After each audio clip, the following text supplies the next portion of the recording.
Hey guys, tonight we drift quietly into the mountains of Korea just before dawn on the morning of Chuseok. The village is still wrapped in mist, like silk, resting over stone rooftops.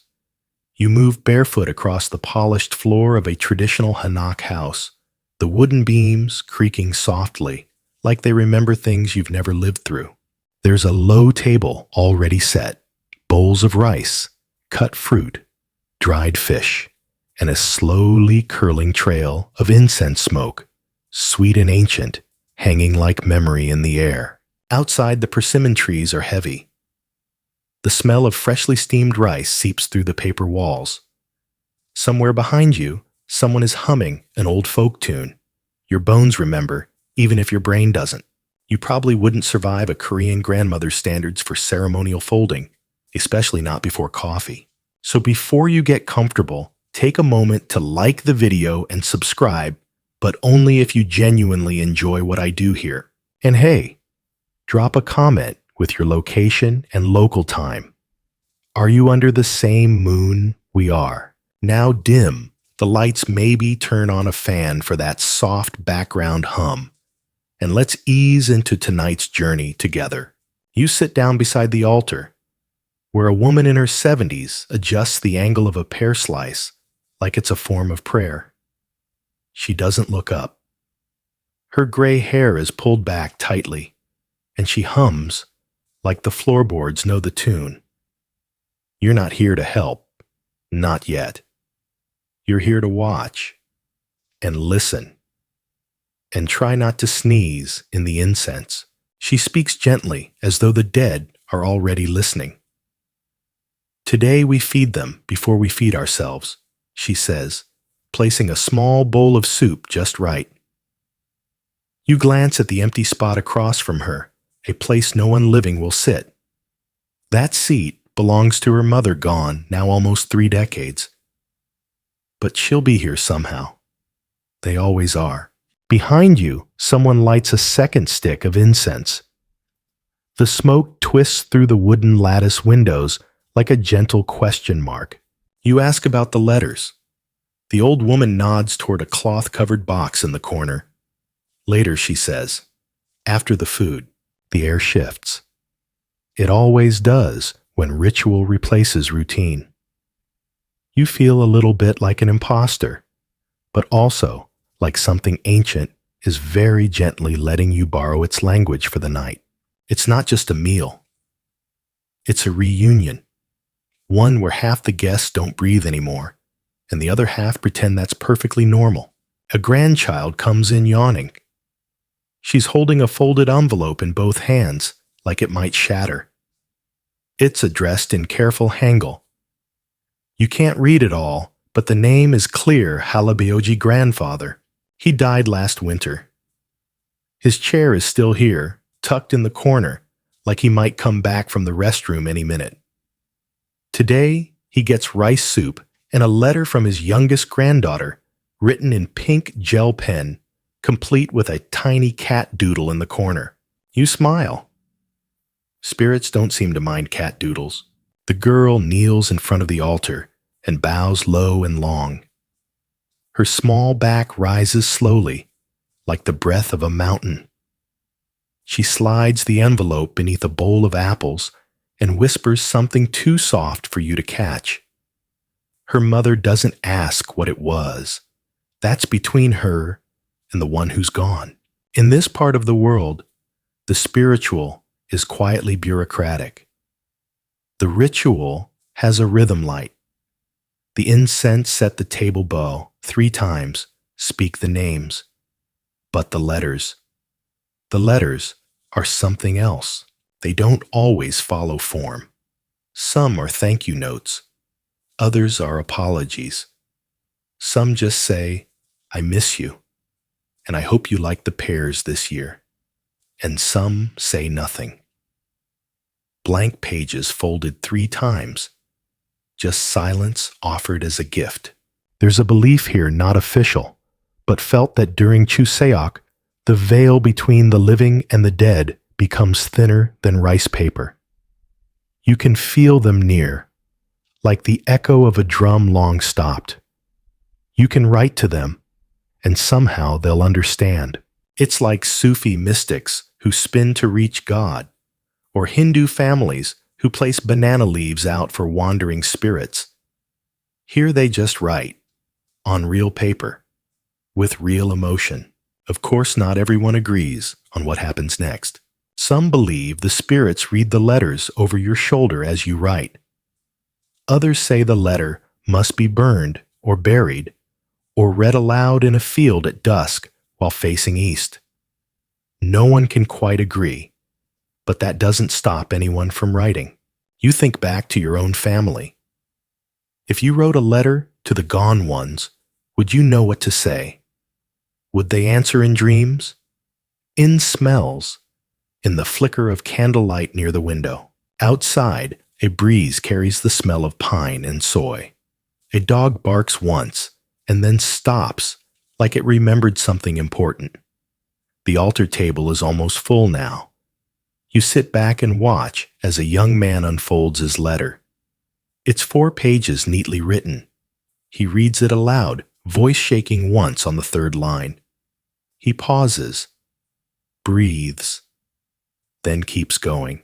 Nobody interrupts. The letter talks about his college graduation, a promotion, the new baby. At one point, he laughs through tears and says, "I know you hated the name, but we gave it to her anyway." Someone chuckles quietly behind you. He finishes, bows, folds the pages again, slides them under the edge of the tray. That night, someone will probably dream about the grandfather, or not. Either way, something has shifted. Something has landed. And tomorrow, when the guests are gone and the altar is cleared, the letters will be gently gathered. Some will be burned in the hearth, others saved in drawers. A few slipped into coat pockets to be forgotten for months until the next time the veil thins. You rest your hand on the warm floor. You think of the girl with her cat-doodled letter and the young man with his apologies. You wonder who your own letter would be for and what paper you'd use. And outside, just beyond the hanok door, the moon sits quietly in the sky, watching, waiting, reading over your shoulder. You're not supposed to rush a letter to the dead. It's not a text message. It's a folding of time, like creasing a corner of memory so it won't get lost. You learn this as you sit on the floor beside the grandmother. From earlier, her name is Sunja, though she doesn't offer it right away. She's too busy flattening the crease of a pale envelope with the edge of a chopstick, whispering something under her breath you can't quite catch. The room smells like dried chrysanthemum and soy sauce. A clock ticks politely in the background, but no one seems to hear it. You watch her open a wooden box carved with peonies and lift out a stack of letters bound with red thread. You've seen sacred texts treated with less reverence. She selects one from near the middle. It's dated exactly 12 years ago. She runs her thumb over the ink. "This one was for my sister," she murmurs. "I write her every Chuseok. You ask what she says in the letters. She looks at you like that's a foolish question. Everything she says. You're handed a blank page. It smells faintly of the cedar box it came from. She offers you a fountain pen, not a ballpoint. Apparently, the ancestors dislike cheap pens almost as much as they dislike insincerity. The act of writing feels strange, like someone is watching, but kindly so. You hesitate. You try again. Finally, you write a line. "I hope you're not cold wherever you are." It looks small on the page, but it feels heavy, like placing a stone on a riverbed. In the background, a younger woman kneels with her son. He's 6, maybe 7. He's dictating a letter to his great-grandmother. He's saying, "I got taller, and we don't eat cabbage cookies anymore." His mother doesn't correct him. She just writes, giggling silently. When she finishes, she folds it 3 times carefully. The boy bows deeply, pressing his forehead to the mat. You don't know who taught him that. Maybe the floor did. There's a soft theory floating through Korean spiritual tradition that when you write something during Chuseok with honest heart, the words ripple backward through your bloodline like rain following a stream to its spring.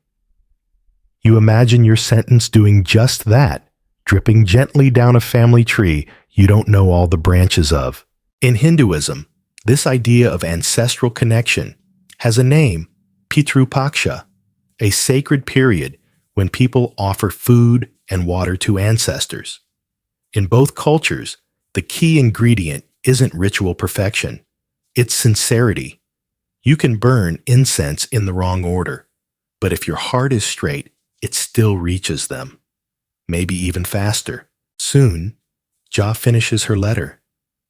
She folds it, presses it shut with her thumb, and seals it with a crimson sticker shaped like a ginkgo leaf. It's symbolic.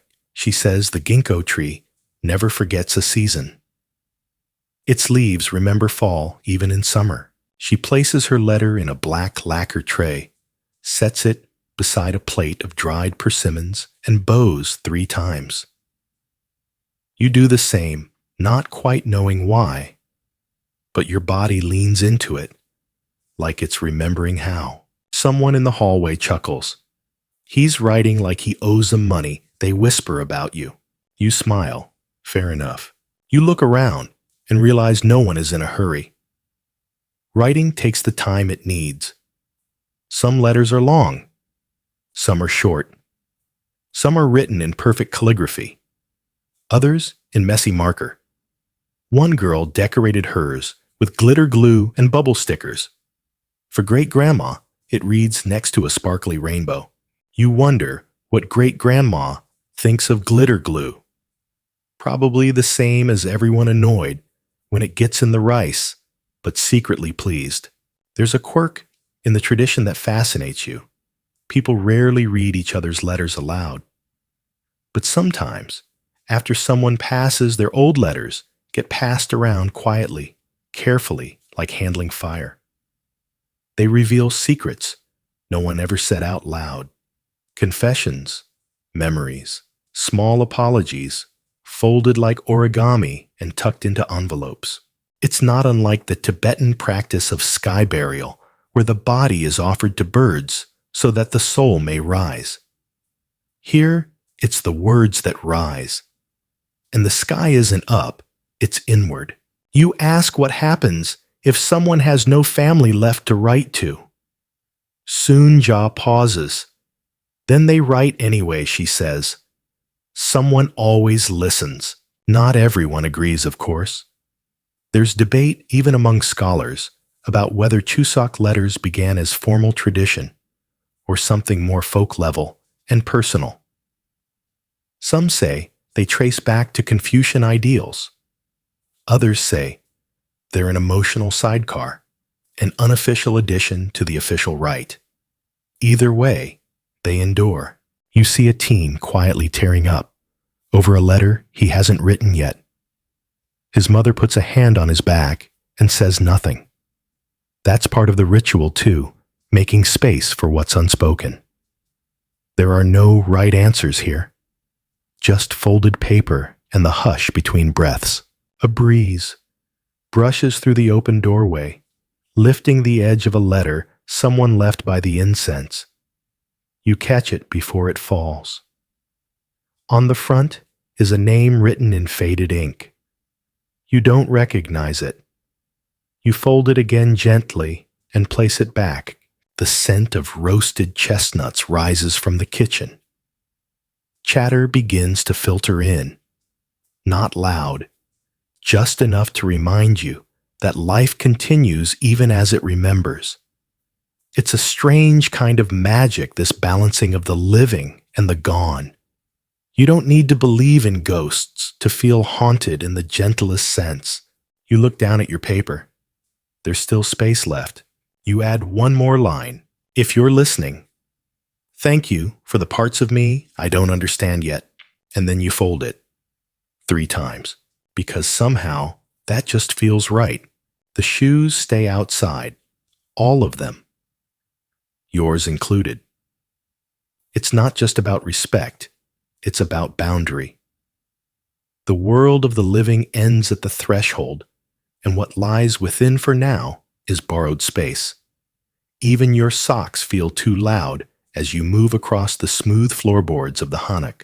Inside, the floor is warm, heated from beneath by a traditional ondol system, stone channels that whisper heat through the belly of the house.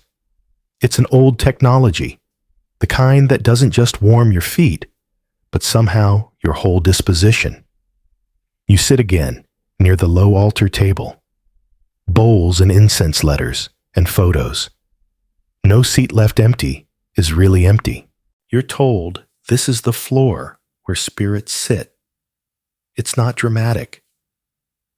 No creaking doors or sudden chills. Just the quiet sensation that something ancient is leaning in to listen. Sunja brings out a silver kettle. She pours barley tea into small clay cups and sets one, yes, just one, beside a photo of her late husband. No explanation. You don't need one. The cup steams softly as if the spirit is sipping already. There's a peculiar comfort in how normal it all feels. Like a dinner with invisible guests who never interrupt. You begin to notice that everyone behaves differently around this space. Voices dip. Movements slow. Even the jokes get softer, like the punchlines are padded in velvet. You find yourself whispering too, though no one asked you to. This reverence echoes across cultures. In many West African households, for instance, the ancestral altar is placed near the entrance. Newborns are introduced to it before meeting extended family. In some homes, they leave chairs for them at the table. In others, footsteps are measured in silence when walking past their names. Here in Korea, on Chuseok, the home becomes a vessel. Not haunted, not holy, just open. You glance at the altar again. One of the photos shows a man in army uniform smiling stiffly. He looks no older than you. Next to it sits a dried flower, possibly a chrysanthemum. Next to that, a single green plum. You lean in. The fruit isn't decorative, it's meaningful. It was his favorite. Someone noticed. Someone remembered. There's a tenderness to that sort of detail. A plum to say I still know who you were, not just that you're gone. Sunja kneels beside you. She places a letter onto the floor, not on the table. You ask why. She shrugs and says simply, "That's where he always sat." You realize this isn't formality. This is relationship. Each spirit, each letter, each item has placement not because of rule, but because of memory. You start to wonder about the way grief takes up space in a room, and how in this ritual space is given to it on purpose, not locked away in a frame or hidden in polite avoidance, but allowed to sit with you, drink tea, read letters. You think about your own dining table back home. It's cluttered with receipts and chargers. What if once a year you cleared it, set a bowl, a letter, a photo? Would anyone come? And if they didn't, would the act still matter? There's a boy now, drawing near the altar with hesitant feet. He clutches a small folded note. His parents died 5 years ago in a car accident, someone whispers. He's been living with an aunt. This is the first year he's written anything. He kneels slowly. The letter trembles in his hands. He doesn't bow right away. He just stares at the two photographs, his parents' wedding photo carefully framed, propped up beside a simple white plate of peeled apples. Then he places his letter on the mat between them. It's short. You're told it says, "Are you proud of me? Yet I stopped biting my nails." You don't cry. But you almost do. The room holds its breath for a moment, as if even the ghosts want to be very careful with that kind of vulnerability. In medieval Europe, monks kept death journals, daily accounts of dream signs or apparitions linked to their ancestors. Some even slept on graves to receive messages. It was not considered madness. It was considered listening. You think maybe this boy is listening too, in his own way. Even if no one answers, something inside him clearly heard what needed to be said. Sunja brings over a fresh sheet of paper. She hands it to you and gestures toward the altar. There's room, she says, smiling softly. You're not sure what you're writing this time. It's more stream of consciousness than message. You tell them you're grateful. You ask if they're proud. You admit you don't really know what you're doing. You apologize for forgetting. You don't say for what, just sorry in general. You place the letter where there's just enough space between bowls. You notice someone else doing the same. Soon the altar looks like its blooming petals of paper unfurling between porcelain and incense ash. Outside, a crow lands on the tiled roof. It hops once, looks around, then flies off like it's running late for something spiritual. You stretch your legs suddenly, aware that you've been kneeling for nearly an hour. But your body isn't stiff. Your heart feels strangely lighter. There's no official part of the ritual that marks when it's time to stop. It just ebbs, like a tide, like breath. Eventually, someone rises and begins collecting empty teacups. Not a word is spoken. It's not dismissal, it's digestion. The moment has been tasted, and now it needs to settle. You take one last look at the altar, at the shoes outside, at the floor that held both grief and gratitude like an old friend's hands. You step outside. The sun is rising now gently. No trumpet, no fanfare, just light brushing the leaves, warming the stones. You wonder if the spirits are still here, or if they've gone back to wherever they rest their satchels full of plum slices, tea, and ink-scented paper. You wouldn't blame them if they stayed a little longer. You walk into the mountain air, and it greets you like an old acquaintance. The leaves have started their slow turn scarlet, at the tips ochre near the stems. The wind, a gentle hush through pine and maple, speaks in a language older than grammar.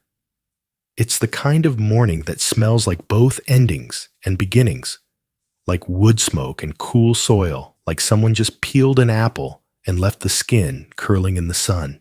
You follow the narrow path behind the hanok, where smoke from other chimneys curls skyward like parallel prayers. All over the valley, families are performing jisa ancestral rites. You can almost hear them if you listen closely. The shuffling of feet on floors, the snap of match-lighting incense, the soft thud of a forehead meeting the mat in a slow bow. But you're heading somewhere quieter now, past the houses, past the whispers, toward a small stone platform with no altar at all. Just a low bench and a single pine tree leaning slightly east. This is where Sunja brings her other letters. You didn't know there were different kinds. The table letters, the shared ones, are for the whole family. But these are private, between one soul and another. No fruit offerings, no formal bows, just paper and silence. She hands you one to hold. You don't open it. It feels sacred, even in its sealed plainness. You sit on the bench beside her. The view opens before you a quilt of rice fields, tiny rooftops, crows flickering between branches. The valley below yawns wide in gold.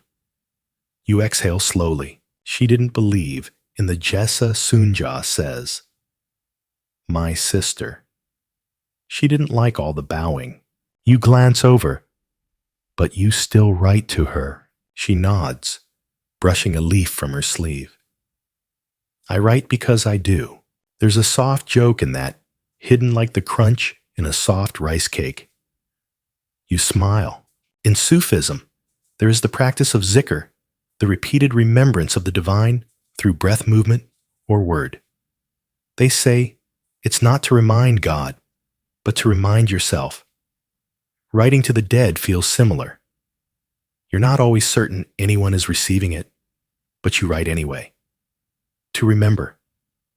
To return. She points to a small stone hollow in the base of the pine. "I leave them there." She liked trees better than tables. You nod like you understand. And maybe you do now. Your fingers still smell faintly of calligraphy ink. Your knees are sore in a satisfying way. You feel like you've prayed with your whole body without even meaning to. And just like that, the wind changes. Sunja looks up toward the canopy and says, "She used to believe the wind was our grandmother checking in." You raise an eyebrow. She'd scold the breeze if it was cold. "Halmony be gentle," she chuckles. And if it was warm, she'd say thank you. You look up through the branches. The wind nudges your face. Not a slap, not a chill. Just a touch. The kind you might give to a sleeping child's cheek. You whisper thank you just in case. The idea that ancestors ride the wind is not exclusive to Korea. In some Maori traditions, the dead are carried by sea winds to Hawaii, the ancestral homeland. In parts of the Andes, they say the dead speak through mountain gusts. There's something universally comforting about imagining the lost as part of nature's breath. But then Sunja gets very quiet. She folds her hands, looks down. I lied to her once, she says. You don't answer. You wait. I told her I wasn't scared when she got sick. But I was. So scared, I didn't visit her the last week. The silence after that admission feels like a temple bell, struck once reverberating through your ribs. And I never told her I was sorry. You don't say, she knows. That would feel cheap here. You say, write it, and she does. Right there, right then, slowly. In that strange, kneeling crouch that makes your ankles ache and your chest loosen. You write too. Not because you have to, but because your own mind has gone suspiciously quiet. That's usually a sign something needs saying. You're not even sure who it's to anymore. A grandparent you barely knew. A friend long gone. A version of yourself from before the world cracked open. The paper doesn't ask, it just receives. A few lines. A single drawing. A joke. A memory. The smell of rain when you got the news. The sound of their laugh after too much soju. You fold it. You place it with hers. You bow your head, not deeply, just enough to feel the top of your spine stretch like a door opening inward. There's debate, of course, among philosophers, poets, and the spiritually nosy. Is this communion or self-soothing? Are you reaching them or reaching you? Maybe it doesn't matter. Maybe the point isn't the destination of the letter, but the sender's transformation in writing it. The letters stay in the pine's hollow. Sunja covers them with a smooth, flat stone. The wind takes another slow pass through the trees, curling your hair like it's reading over your shoulder. You walk back down in silence. The crunch of leaves beneath your feet sounds like punctuation. Back at the hanok, the altar is still lit. A few people are cleaning up stacking dishes, wiping lacquer trays, but no one touches the letters yet. They're allowed to sit a little longer, to settle. You sit again near the entrance. The shoes are still there neatly lined up. Some are warm, some are cold.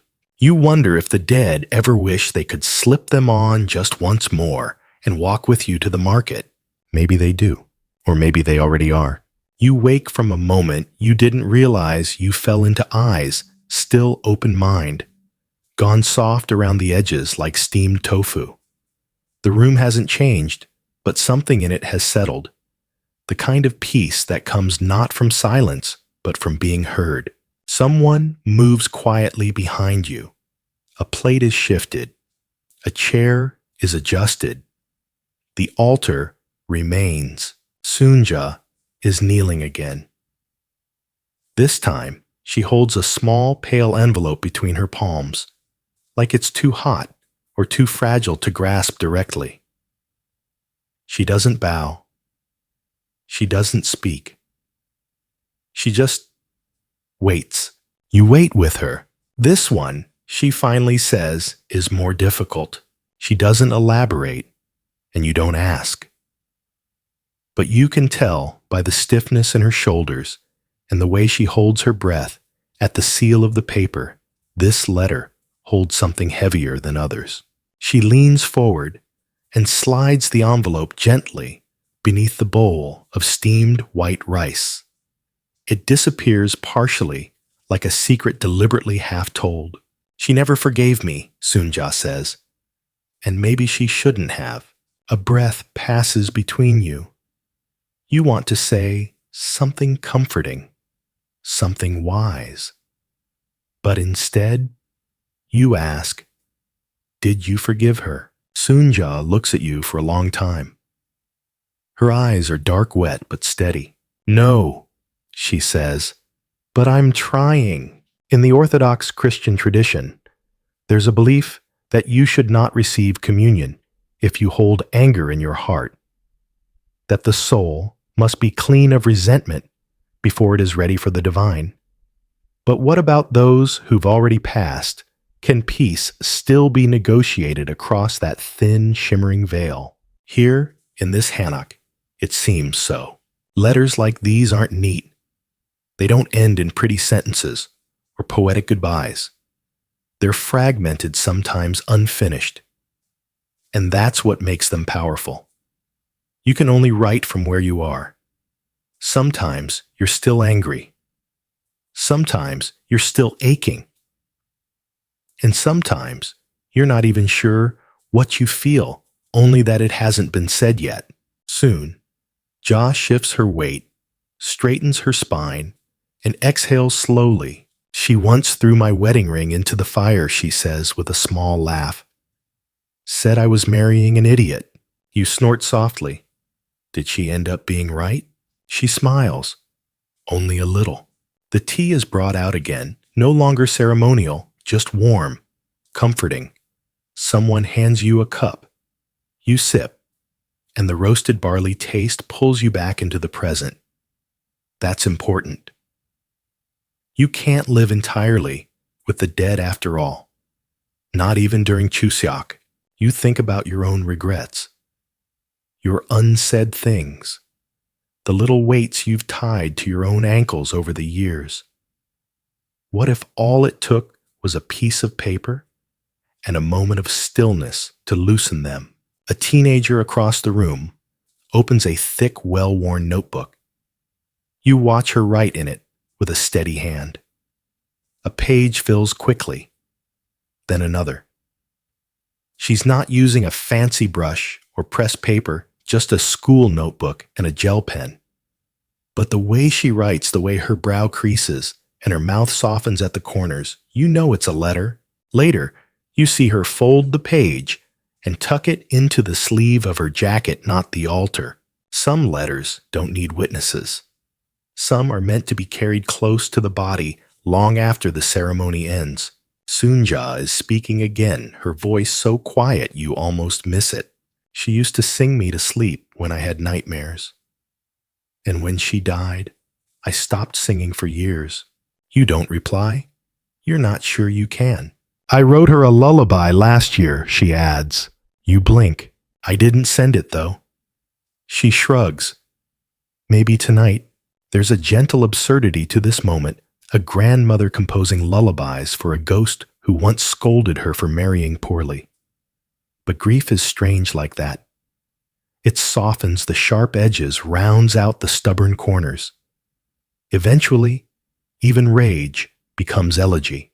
In Cambodian Buddhist funerals, there's a practice called offering of sounds, where family members chant and play instruments so the soul won't feel abandoned on its journey. A spiritual send-off set to rhythm. Maybe this lullaby is the same. A melody to guide a grudge into rest. You think about the kind of letter you'd write if you stopped trying to be wise or kind or polite. Just honest. Just true.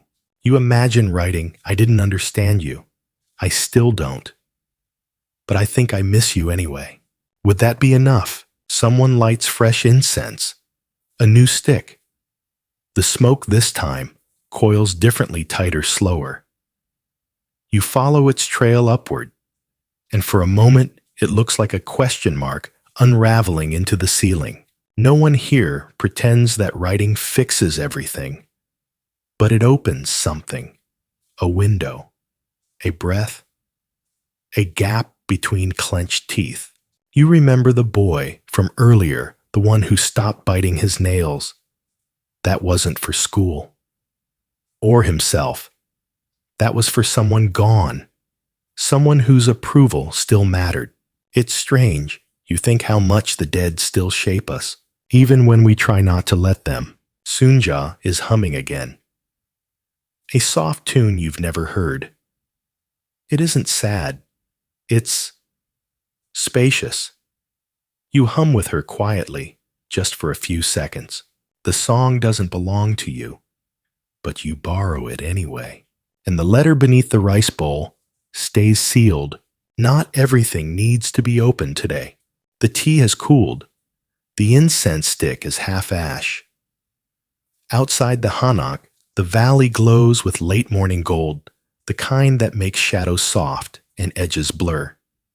You shift your weight on the floor as a new tray is brought in, this one with cups of plum tea neatly aligned like silent monks. Someone places one more cup on the altar. It's for a father who passed before his daughter's first memory. His photo shows a young man in a wrinkled white shirt sleeves, rolled to the elbows, a tired but bright grin caught in black and white. He's holding a fishing rod. There's a dog at his feet, mid-blink. The daughter, now grown, kneels and sets a letter beside the cup. Her hand trembles slightly. You can see from here that it's written on yellow stationery, the kind children used in the 90s, covered in faded cartoon bears. You think that's not for formality, that's for familiarity. She starts to speak aloud. Her voice wavers, but doesn't break. Alpa, she says, I got the job. The one with the company you liked. I told them I like fishing just to make you laugh. The room doesn't shift. It stills. And I brought you tea. Not coffee. I remember. There's something sacred about how small the voice becomes when it's speaking to someone who isn't supposed to answer. A sort of reverence normally reserved for temples and newborns. She stops, bows, and places the letter flat beneath the cup. You think about offerings. Not just the food, but the gesture itself. In many cultures, feeding the dead is about more than nourishment. It's about participation. A way of saying, we still share this table. You're not gone from the story. In Mexican tradition, during Dia de los Muertos, altars ofrendas are built with marigolds, favorite dishes, and notes to loved ones. They believe the spirits return guided by scent and memory. And here, in this Korean home, you can almost see that idea mirrored in steam, rising from bowls in the subtle bend of someone's spine as they make room on the mat. You help carry another tray, this one heavy, with John pan-fried delicacies stacked like edible memories. You place one on a plate in front of a photograph, a woman in hanbok hair, braided tightly, gaze serious and proud. A whisper behind you, she made the best kimchi jeon. You don't know if the dish you placed would have passed her standards. But the gesture isn't about taste. It's about intention. And then someone adds a letter, folded once. No envelope, just slid beneath the plate with a sigh. Later you ask what it said. The reply? Just one sentence. I'm sorry I never learned your recipe. There's a laugh. And it carries something fragile with it. Regret, softened by ritual. There's a quiet belief among older Koreans that the dead stay near the kitchen. Not for the heat, but for the memory. Food, after all, is where families argue, reconcile, laugh, mourn, teach. A bite of something familiar can unlock an entire lineage of emotion. In Japan, there's a similar practice during obon, preparing the deceased's favorite dishes. In some homes, families even clink two bowls together to mimic the sound of chopsticks inviting spirits to the table. You imagine that here, the clink is already happening invisibly. The daughter returns to the altar with a teacup for herself now. She sits across from the photo of her father. Not kneeling this time, just sitting. 2 cups, 1 conversation. You watch her mouth move. You don't hear the words. You're not supposed to. But you watch her exhale, then smile, then cry, just a little, in the way people do when they're not overwhelmed, but simply full. Full of what you're not sure. Love, probably, or time, or whatever exists between those two. You're handed a fresh letter, a blank one. You hesitate. The room doesn't rush you. You write, you didn't know me, but I think I would have liked your fishing stories, and maybe your daughter's laugh comes from you. She laughs like a window left open. You fold it.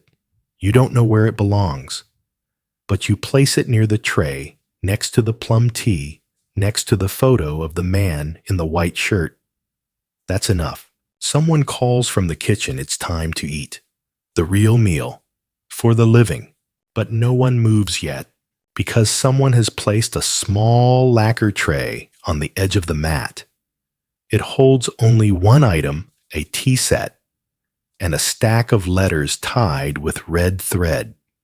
Not ceremonial, not showy, just present. And on top of the stack, a single post-it note reads, "For the ones who wait." You don't know who wrote that, but it might have been you. Because now sitting here, belly empty, heart oddly full, you realize something important. This is not just about remembering them. It's about being remembered back. There's a drawer in the far room. You notice it when you lean back to stretch your spine, murmuring tiny protests after too long cross-legged. The drawer isn't locked, but it might as well be. It sits slightly ajar in a lacquered chest, the kind that smells like dust and decades. You stand your joints clicking softly like polite conversation and drift toward it. Soonja notices. You can open it, she says, already knowing what you're looking at. You hesitate, fingers hovering over the edge of the brass handle. It's cool to the touch, shaped like a turtle. Of course it is. Turtles are long-lived, patient, excellent at holding silence. Inside, there's no treasure, at least not the kind people usually steal. Just stacks of old envelopes, folded papers, and a single bundle tied in yellow ribbon. The ribbon is fraying. The papers are thick, softly curled at the corners, aged with the kind of wear that only comes from being held. Often, gently, hesitantly. These are letters no one ever burned, Soonja says. Unsent. You look at her. She shrugs. They couldn't let go. Or weren't ready. Or maybe just didn't want to risk it. Risk what you want to ask. But then you understand. Some letters, especially the ones carrying regret, apology, or unfinished love, feel too alive to be turned to ash. So they stay. Unsent doesn't mean unloved. It just means unfinished. You flip gently through the first bundle. The handwriting varies, some rigid and formal, some loose and flowing, like a river mid-thaw. One letter begins, "I thought I would forget the sound of your laugh. But last night I heard it in the kettle whistling." Another reads simply, "You died before we got to argue about politics. I would have hated it. I wish we had." You laugh quietly. The kind of laugh you can't help but love, a little breathy, like someone blowing dust off an old box of records. Some of the letters aren't signed, just initials. Or sometimes only a drawing, a heart, a crescent moon, a dog paw. You find one sealed with a faded sticker of a cartoon radish. No name, no date. You don't open it. These aren't yours, but they are yours. Spiritually, maybe. Because now, you're part of this house, this rhythm, this quiet commitment to memory. In Eastern Orthodox Christianity, there's a tradition where the names of the departed are written in a special book and prayed over during every liturgy. No matter how long they've been gone, they're still spoken aloud, as if breath itself keeps them real. This drawer feels like that book, a place where memory isn't made into spectacle. It's just allowed to rest. Soonja sits across from you, cradling a cup of tea.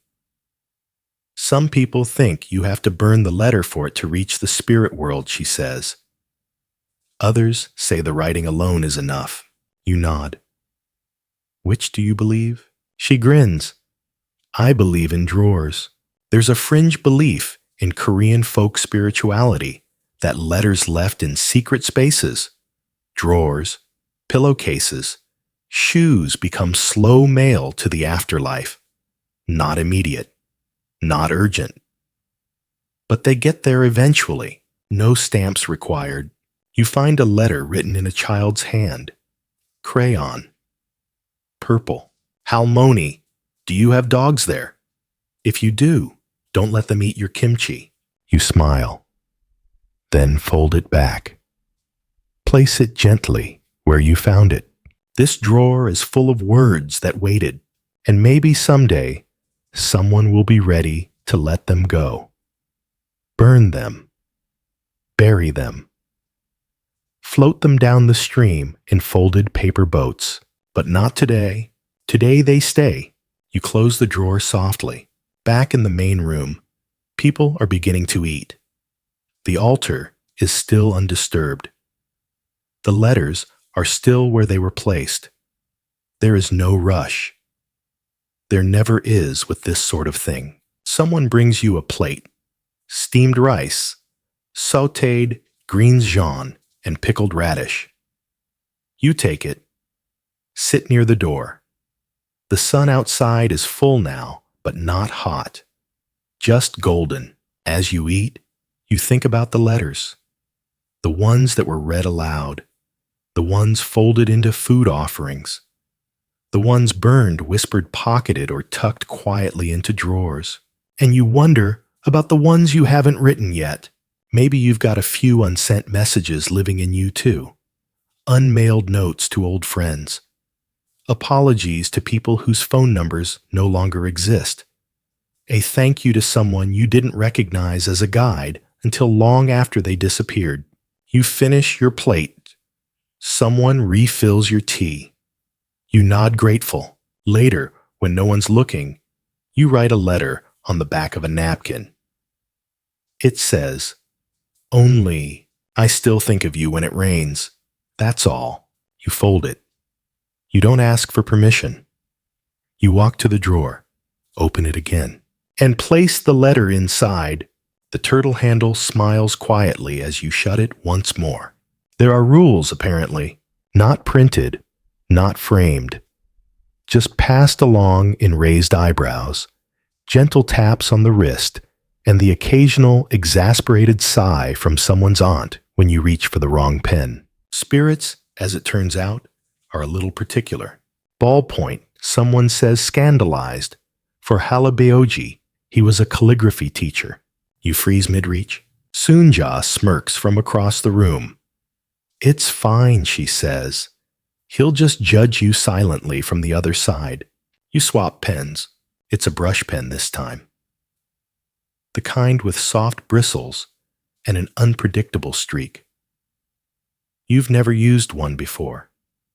Your letters come out uncertain, quivering like newborn deer, trying to stand on ice. But you keep going. Because apparently, that matters more than the elegance. There are many strange and unofficial rules when it comes to writing to the dead during Chuseok. For example, don't use red ink. Don't fold the letter more than 3 times.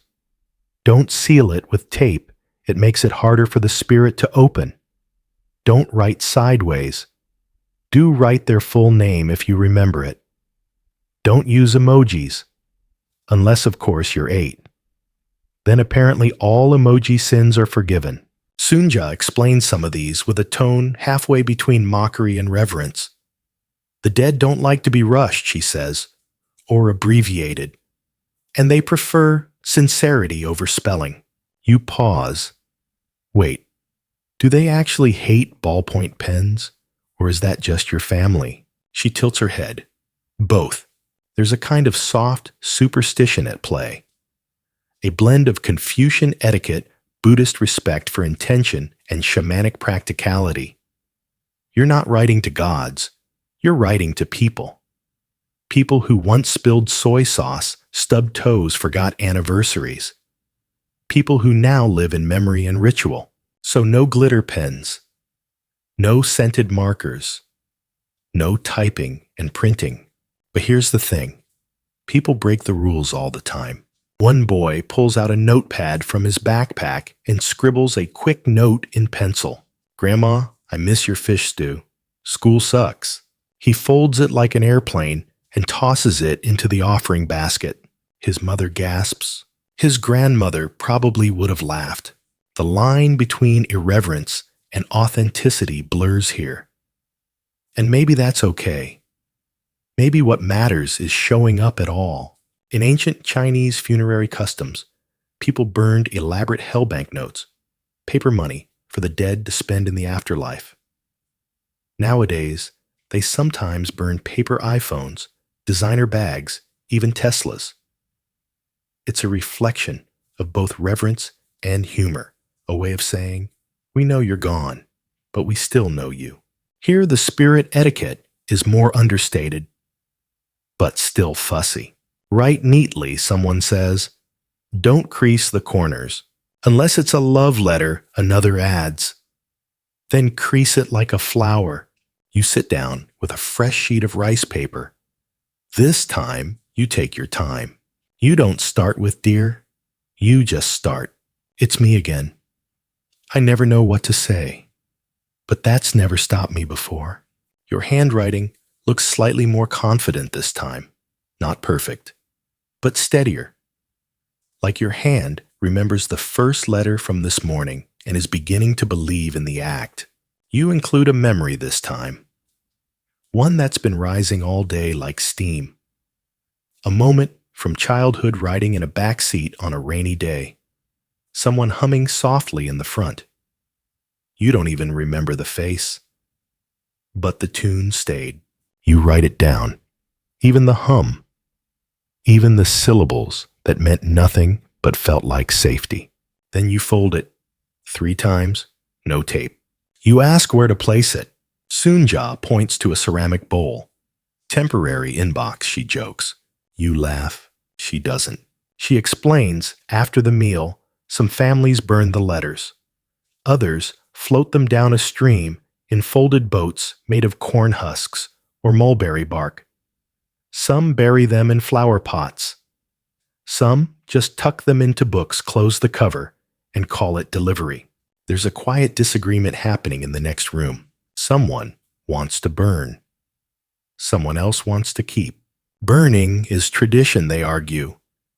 That's how they get it. But I want to read it again. Next year, the other says. Soonja leans over. You know what I say? What? She raises her teacup. Double copies. The debate dies down. You wonder about the etiquette of ghost mail. Do they prefer hard copies or emotional energy? Do they open things late? Do they read between the lines? And if you say the wrong thing, are they offended or just amused?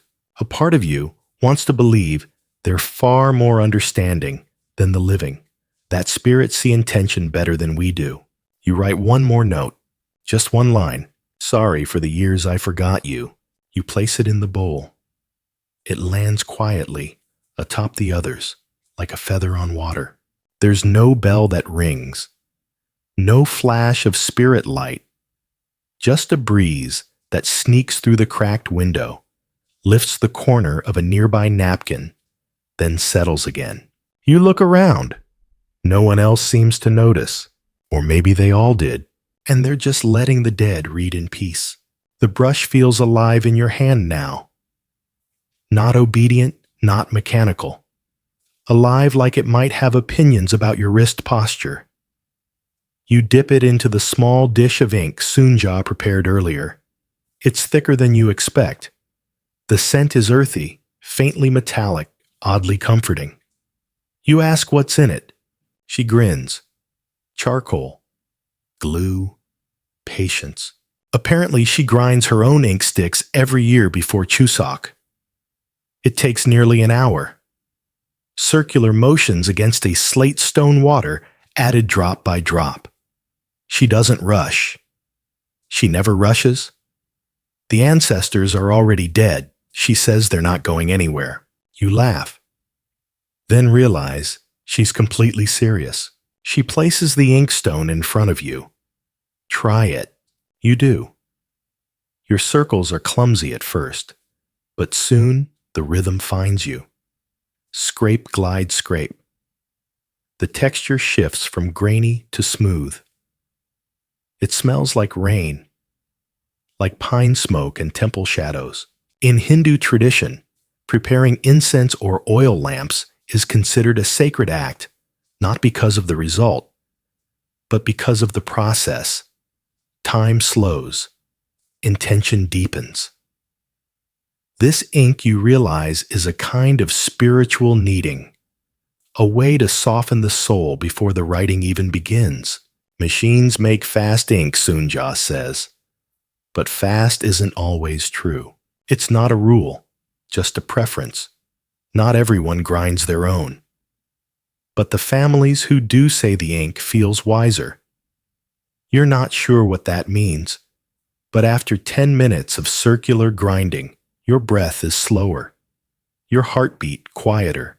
You're given new paper, thicker, more absorbent, the kind that punishes hesitation. Once the brush hits it, there's no going back. The ink bleeds beautifully. A single line can look like both a river and a scar. Your strokes are still uneven, but less afraid. You write, "It's strange. I never knew you, but I talk to you like I do." Soonja watches you write, nods approvingly, and returns to her own work. She's composing a letter for her grandfather. You peek at her brushstrokes. They're elegant, practiced. But she crosses out a line, muttering. "What happened?" you whisper. "I told him I didn't mind the inheritance thing," she says. "But I did mind. I'm fixing it." You smile. Apparently, even spirits deserve honest footnotes. Outside, the wind picks up again. The maple leaves tap softly against the paper window. The smell of ground ink mixes with chrysanthemum tea. A mosquito hums near your ankle, but doesn't bite. Even bugs know better here. You remember something else now, a tiny quirk of spirit etiquette. Sunja, mentioned earlier, never leave a letter unfinished overnight. The belief is that the dead will wait by your pillow expecting closure. And they hate cliffhangers. In certain parts of Mongolia, shamans say spirits hover near ink when messages are in progress. That if you leave your writing mid-sentence, the spirits will whisper suggestions in your dreams, and they're not always helpful. You glance at your page. You write another line. I'm not sure what you remember, but here's what I remember. And suddenly memories come like they've been waiting politely in the hall. You write about childhood bike rides, the smell of sunblock, a necklace someone used to wear, the way a certain laugh made you feel taller, safer, even if it wasn't meant for you. The ink doesn't smudge. You don't correct your mistakes. You just keep going. Sunja finishes her letter. She folds it slowly, then ties it with a crimson thread. She places it under a smooth stone near the window. You ask why. He liked sitting there, she says. Of course he did. There's a belief in some Korean shamanic circles that ink can remember. That the energy used in writing becomes stored in the stroke itself. Not just the message, but the mood, the tremor in the wrist, the tears not dropped, but suspended in the air above the paper. And that when a spirit reads the letter however they do, they don't just understand the words. They feel how it was written. You believe that now. You look back at your letter. It's not perfect, but it feels like you. And more importantly, it feels like enough. You place it gently near the altar, not under a bowl, not between chopsticks, just there, where the sunlight hits it softly like a hand on your shoulder. Someone nearby sneezes. Another laughs. The room doesn't stay sacred forever. It breathes back into normalcy, little by little. Tea is reheated. Someone spills a bit of rice. A dog barks in the courtyard, but your fingers are still stained faintly black. And for once, you don't mind being marked. Later that evening, when the rice bowls are cleared and the letters are stacked in delicate silence, you sit on the porch, alone, feet dangling just above the cool stone path. The sky has gone indigo, and a few stars blink lazily into view like they've overslept. You cradle a cup of warm tea between your palms and stare at the horizon. That's when someone tells you about the dream. It's the daughter from earlier, the one who brought plum tea for her father. She sits beside you now, cross-legged, her hands pulling gently at a loose thread in her sleeve. Last year, she says, I wrote him a letter. I burned it the next morning, like always. And that night, I dreamt he came to me in his old fishing vest, smelling like cigarette smoke and river water. You say nothing, she continues. He didn't say anything at first, just sat next to me. Then he pulled a scrap of paper from his pocket. It had my whole letter written on it. Every word, even the spelling mistakes. You glance at her. Her eyes don't leave the sky. He looked at it, read it again, then said, Don't worry about the job. I was a terrible employee too. She laughs, a soft, slightly embarrassed sound. It was real, she says. I don't care if nobody believes me. You believe her? Not because of logic, but because of how gently she tells it, like the memory is still warm. You've heard things like this before. In certain cultures, dreams are considered the preferred medium of ancestral reply. In West Africa, some families keep dream journals specifically for messages from the departed. In parts of South America, shamans train themselves to enter shared dream states with their ancestors.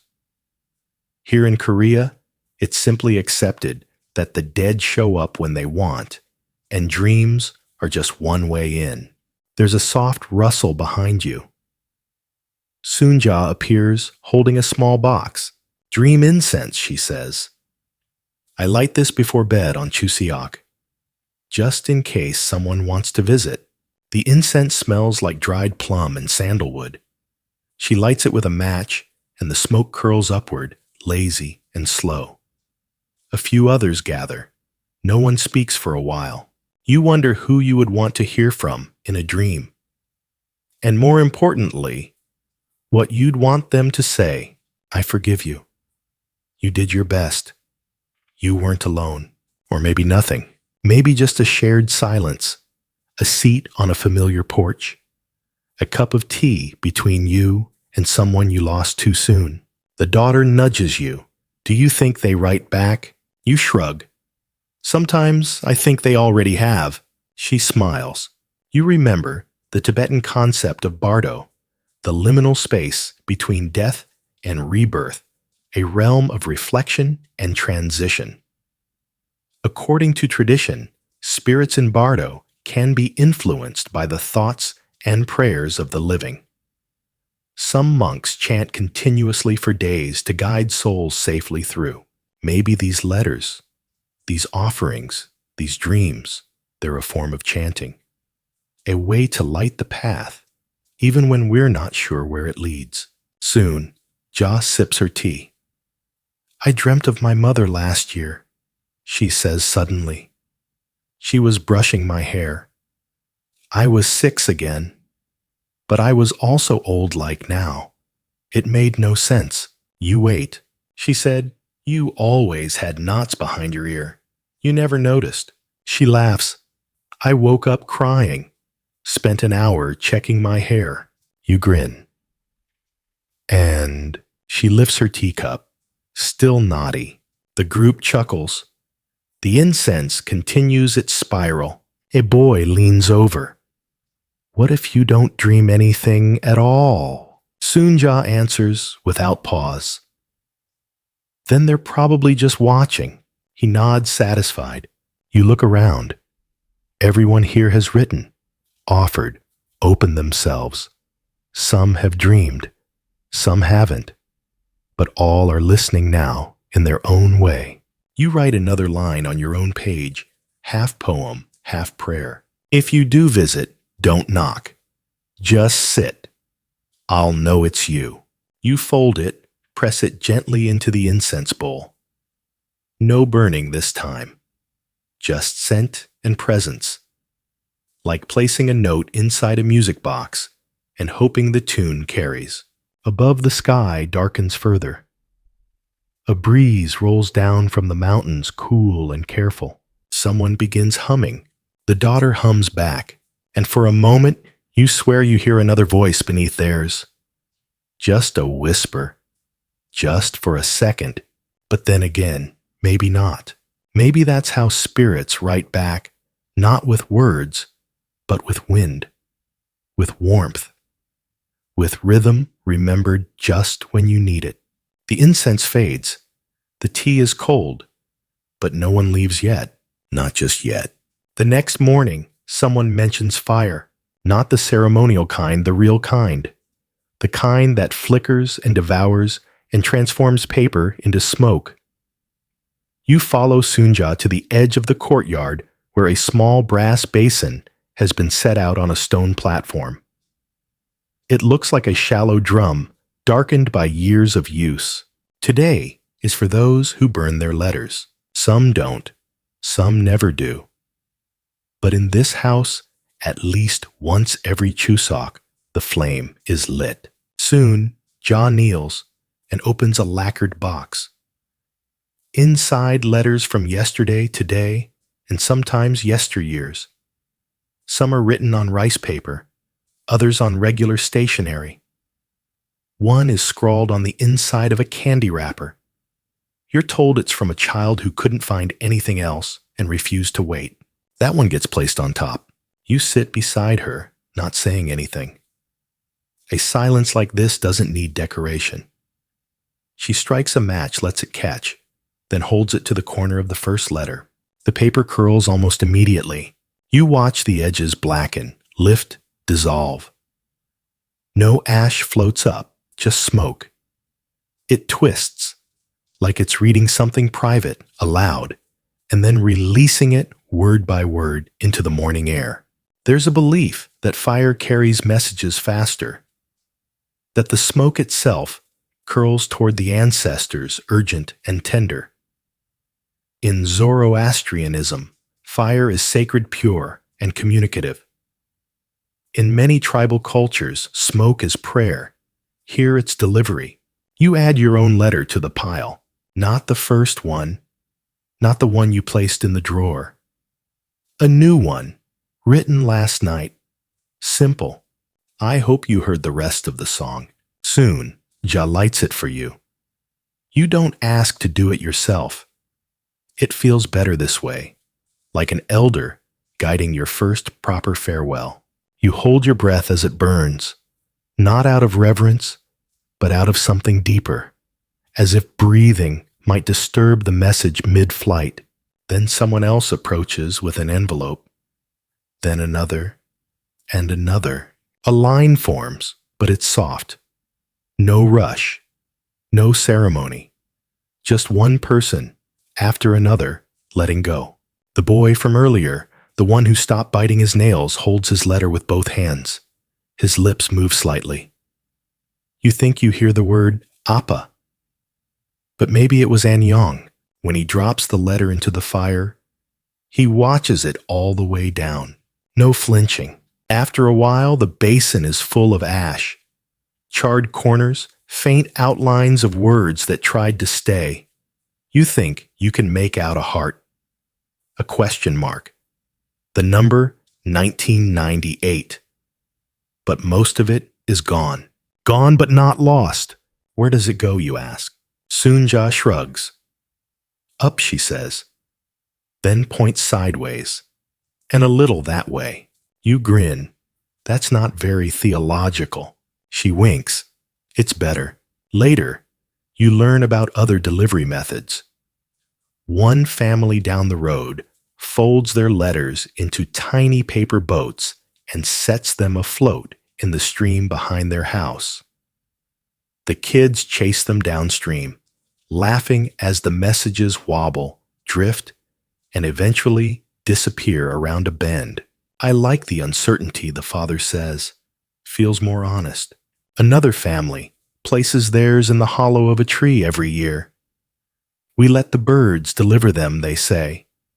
Birds know things, and some just tuck the letters into books, novels, cookbooks, diaries, and wait. If they want to read it, they say they'll find it. You think about delivery, not just of letters, but of emotions. How many feelings in your life have you stuffed in drawers, burned before reading, folded into song lyrics, and hoped someone would catch the meaning? You don't always know what the letter meant until the moment you're letting go of it. You ask Sunja if she ever kept one. She nods. I wrote one, the year my brother died, she says. Didn't burn it? Couldn't. Why? Because I was still talking to him, she says, tapping her head. And he was still talking back. You understand that now. Because not all letters are for delivery. Some are for storage, for safekeeping, for reopening next Chuseok, when the weather smells the same and your heart needs to remember who it once was. A soft wind picks up. It gathers the ash from the basin and swirls it once before carrying it out over the yard. No one tries to stop it. No one brushes it away. Let the wind take what it will. Let the smoke finish what the fire began. Someone brings out a broom. The basin is left alone, for now, and you realize something. You don't need to know where the letter went, only that you meant it. Dinner is loud. Not rude, not messy, just full. The clatter of chopsticks, the soft hum of conversation, the occasional burst of laughter that sounds like someone remembering how to be alive. It feels jarringly human after a day so soaked in incense and spirit letters. But it's also necessary. You sit with a warm bowl of teakuk steam, kissing your face, the broth tasting like childhood and second chances. The table stretches long and wide, full of dishes you can't name but recognize from taste alone: savory Jean-glazed lotus root, jujube stuffed rice cakes. And then the lanterns come out, paper mostly. Some store bought some homemade, a few barely holding themselves together with tape and quiet hope. A little girl hands you one that looks like it was constructed entirely from stubbornness and crayon.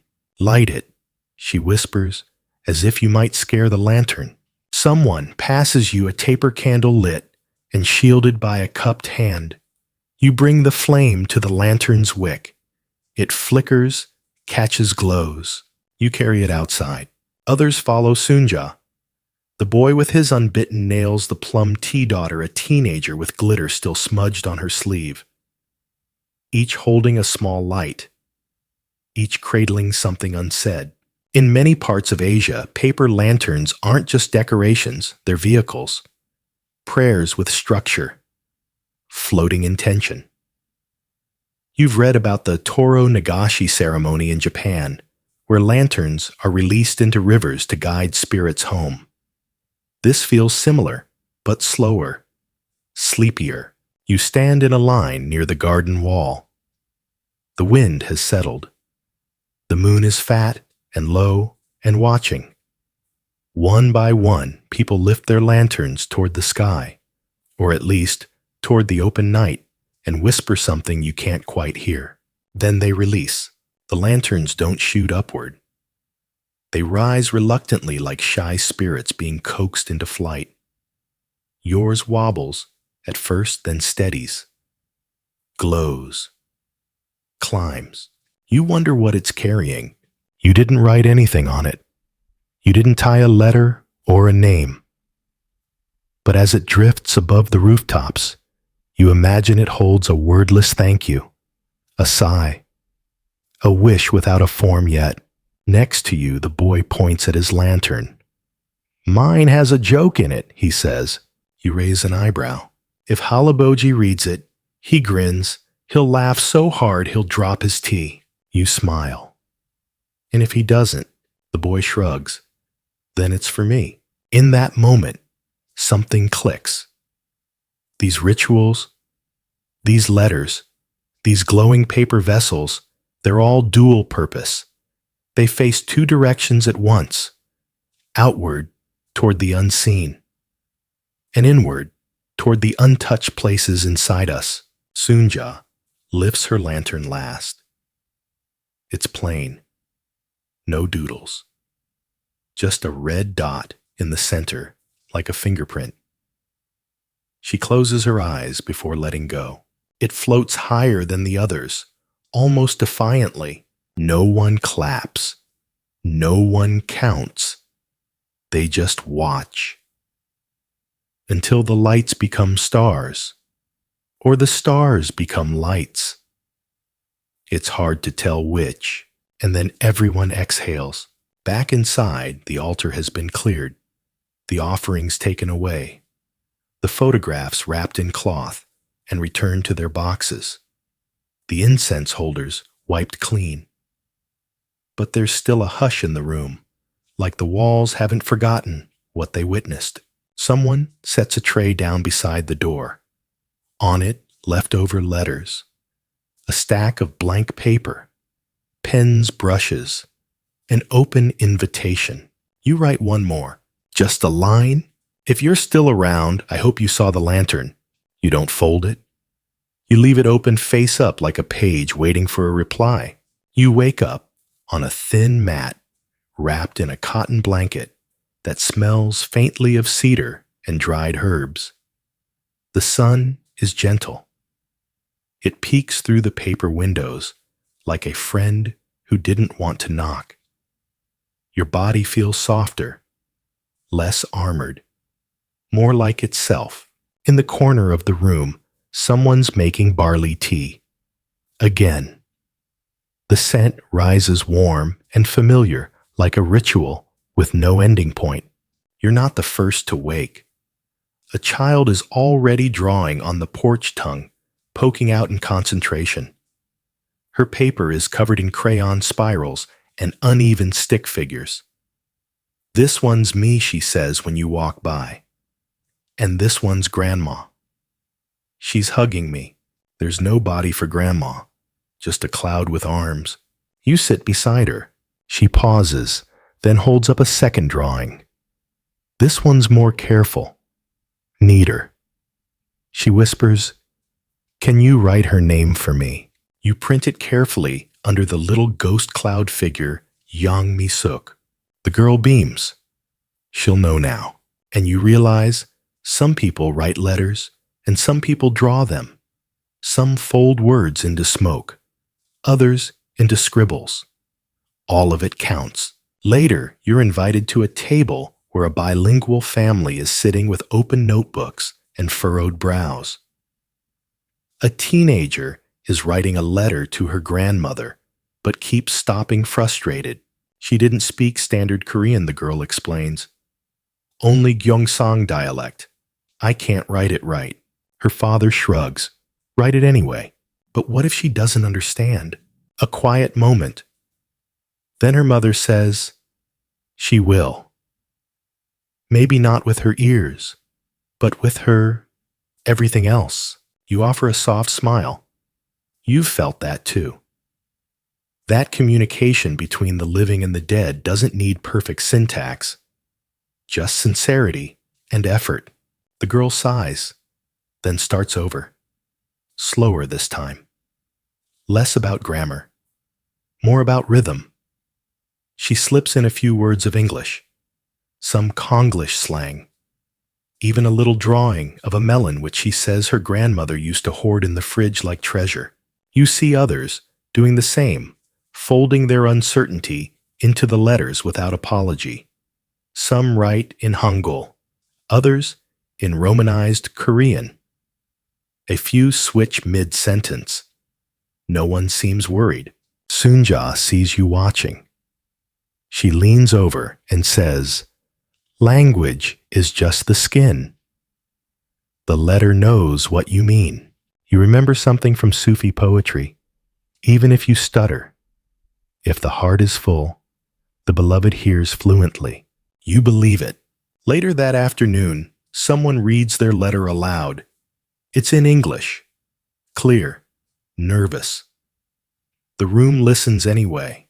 "Hi, Halmoni," she begins. "I didn't know you well. I was scared to speak Korean when you visited. I wish I hadn't been." She swallows. "But I saved the scarf you gave me.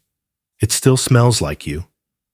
Sometimes I wear it when I'm sad, and I think maybe you know." You glance around. No one is correcting her verbs. No one cares that she pauses between words.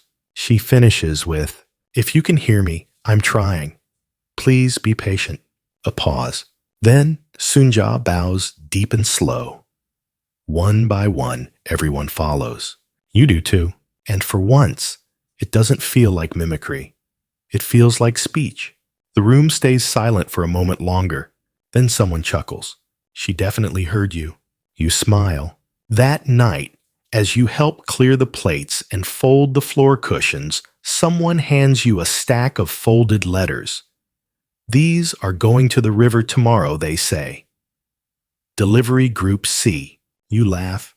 You're handed a pen and a blank page just in case. You sit down near the doorway and begin your last letter for the day. You write it slower now. Not out of caution. Out of respect. You let the ink pool where it wants to. You mix your languages. You use words you don't quite trust, but that feel true. You write, "I don't know how to say this the way you would have, but I hope this reaches you in a language only we understand." Then you fold it once, then again. And just before the third fold, you pause. You smile. and add a postscript. P.S. Thank you for teaching me to listen even without understanding. You step outside just before dusk, letter in hand. The air has changed again, cooler, now edged with the faint scent of earth and wood smoke. The river waits at the bottom of a hill, behind the Hanok, winding gently through reeds and rocks, as if it has nowhere in particular to be.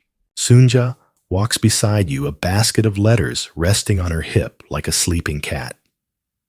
A few children skip ahead, giggling as they carry paper boats folded from hanji, their seams wobbly, their confidence immense.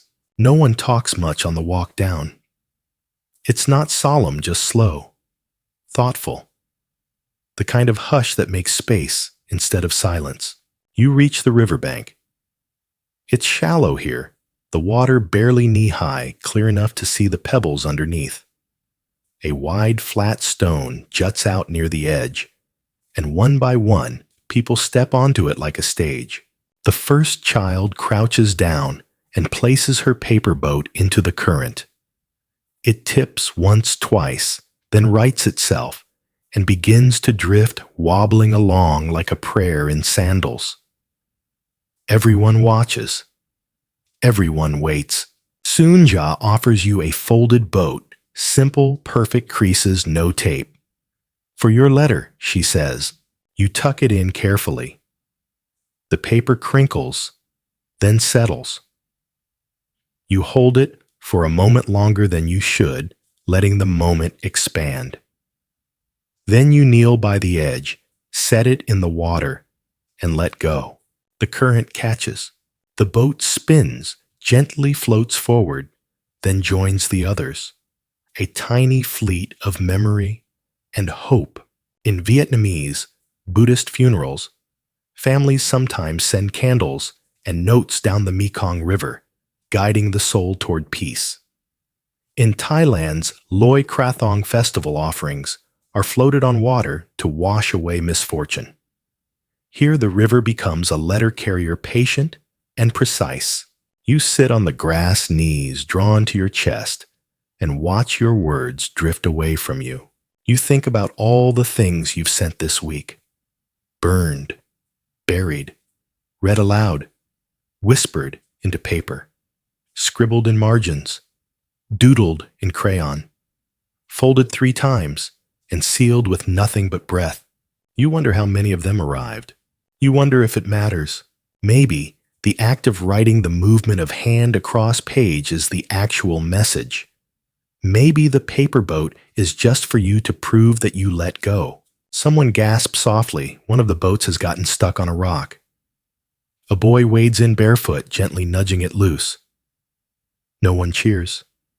They just nod, quietly grateful. Even the stubborn letters deserve a path forward. Sunja sits beside you, her basket now empty. I used to wonder, she says what they'd say if they wrote back. You glance over. I hoped it'd be something profound, she continues. Something about the afterlife, or fate, or peace. You nod. And now she smiles. Now I think they'd just say I was listening.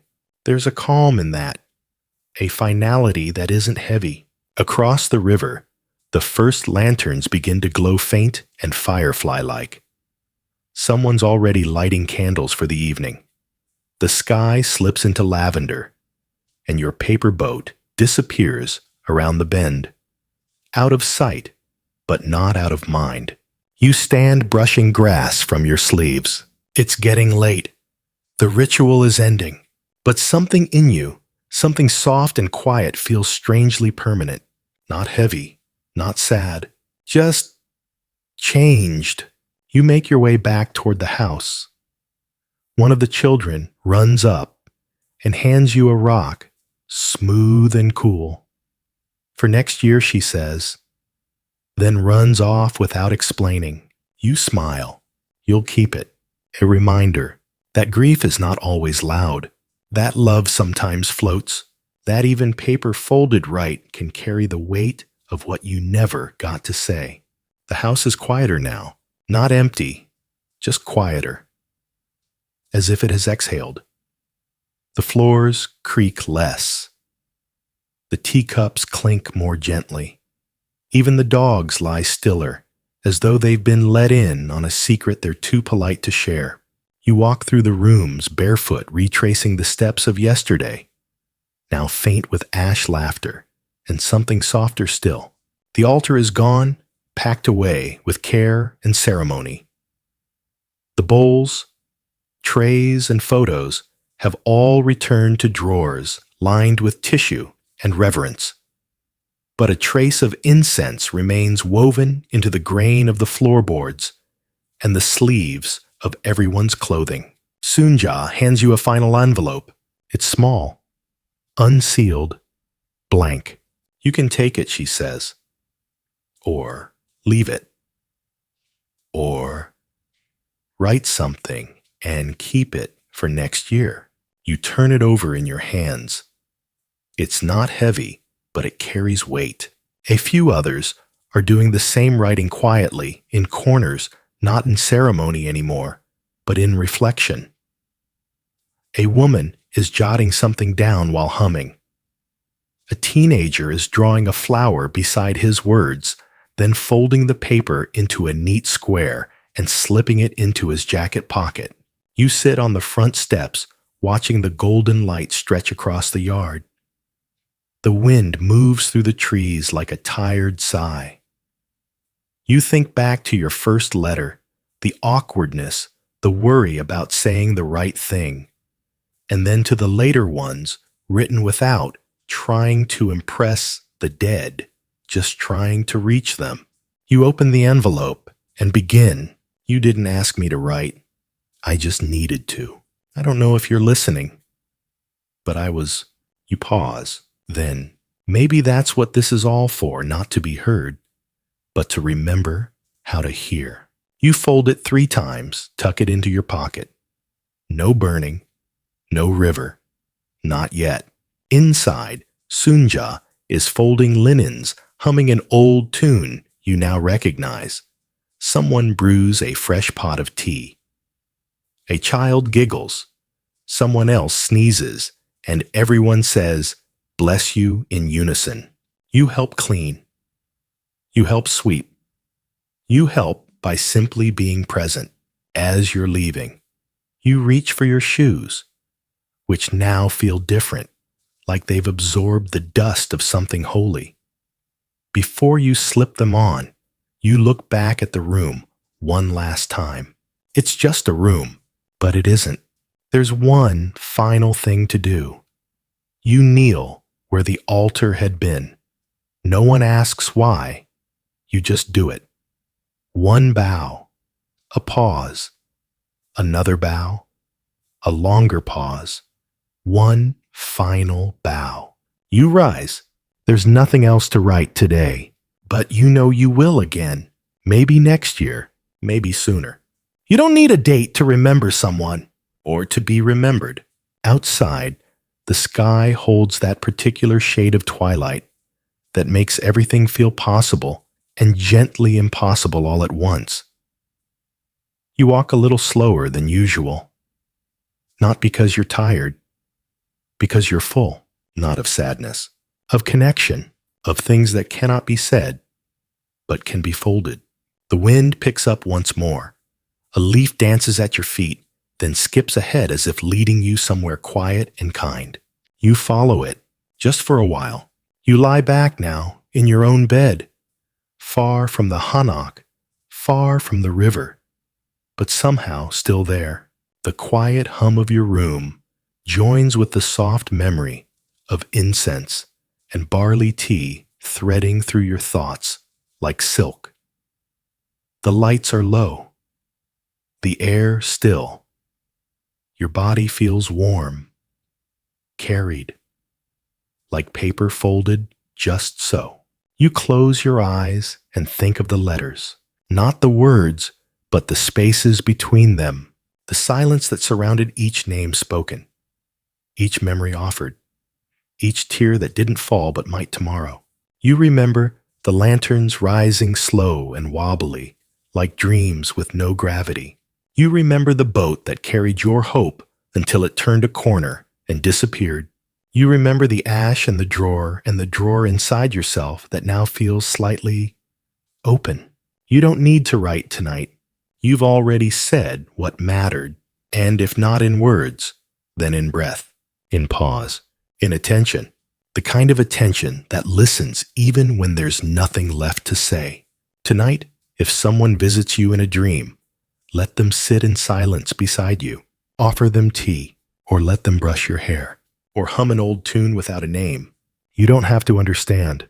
You only have to receive, like a letter, folded softly, carried gently, delivered in full. Snow has come. Quiet, soft, no ceremony. It falls like breath, gentle, slow, and utterly sure of itself. You're back in the village, not for Chuseok this time. Just visiting, or maybe being called. You're not sure what the difference is anymore. The hanok is empty today.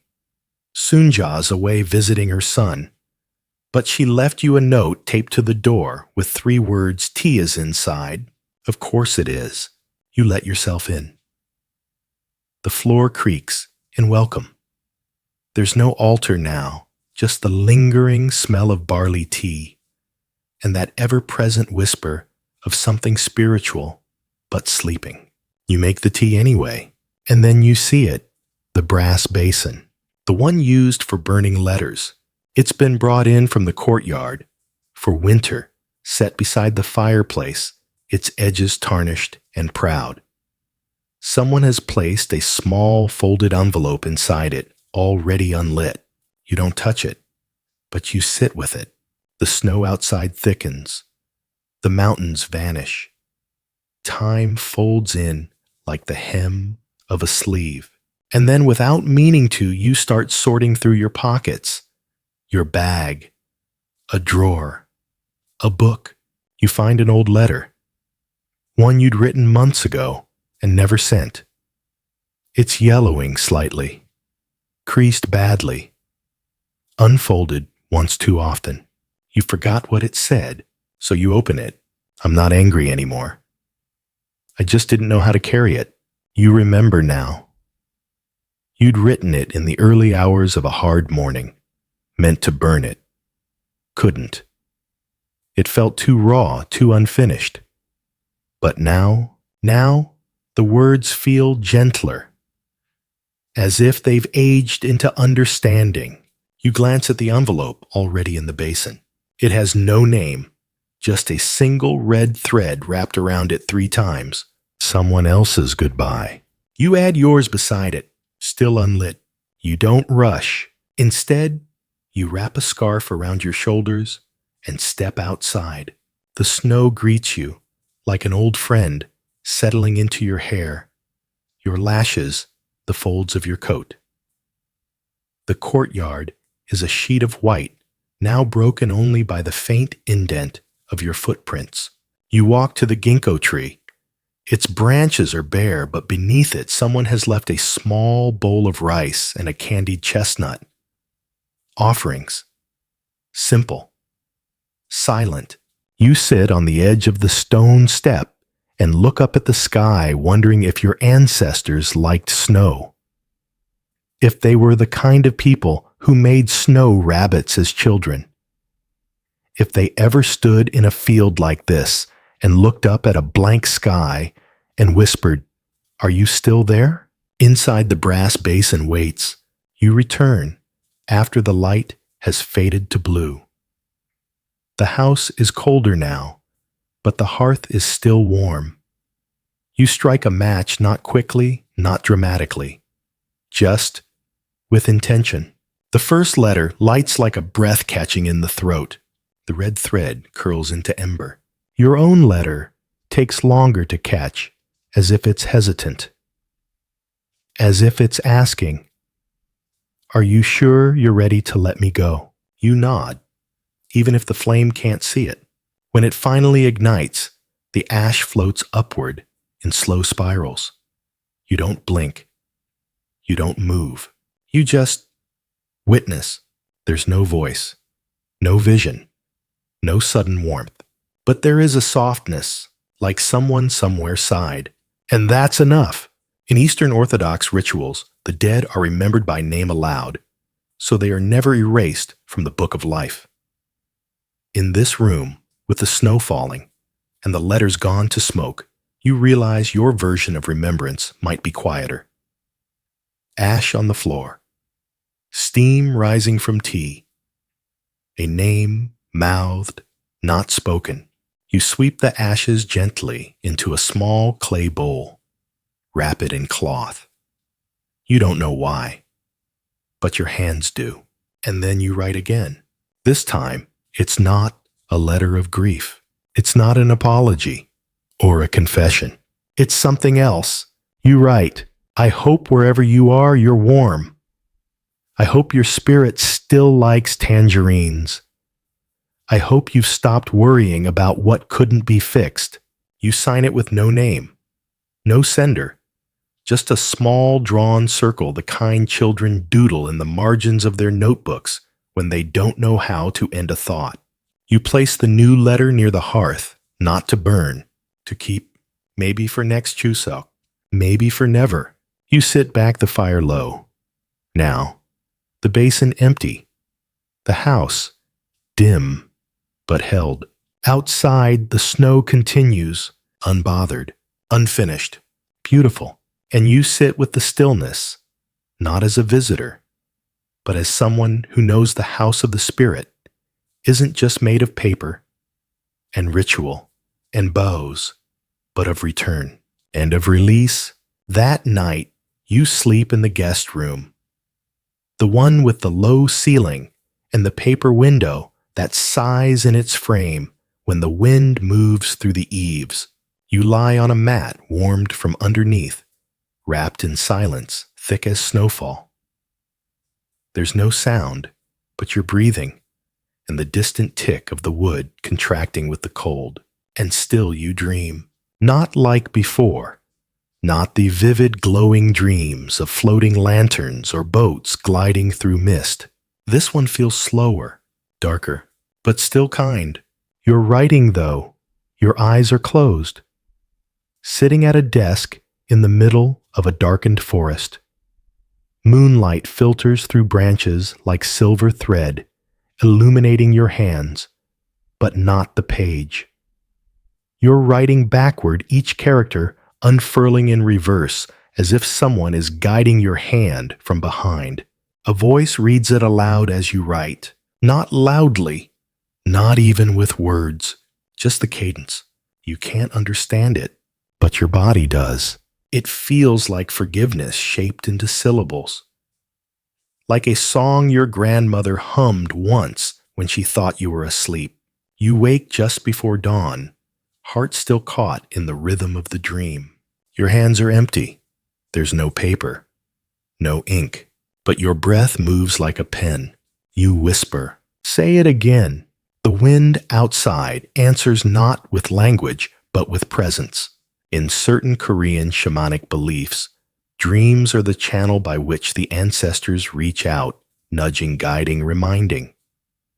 Some say the dead prefer dreams because they can speak without frightening, because they can appear gently as a memory in motion.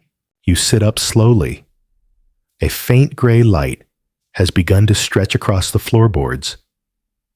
You put on socks. Pour tea.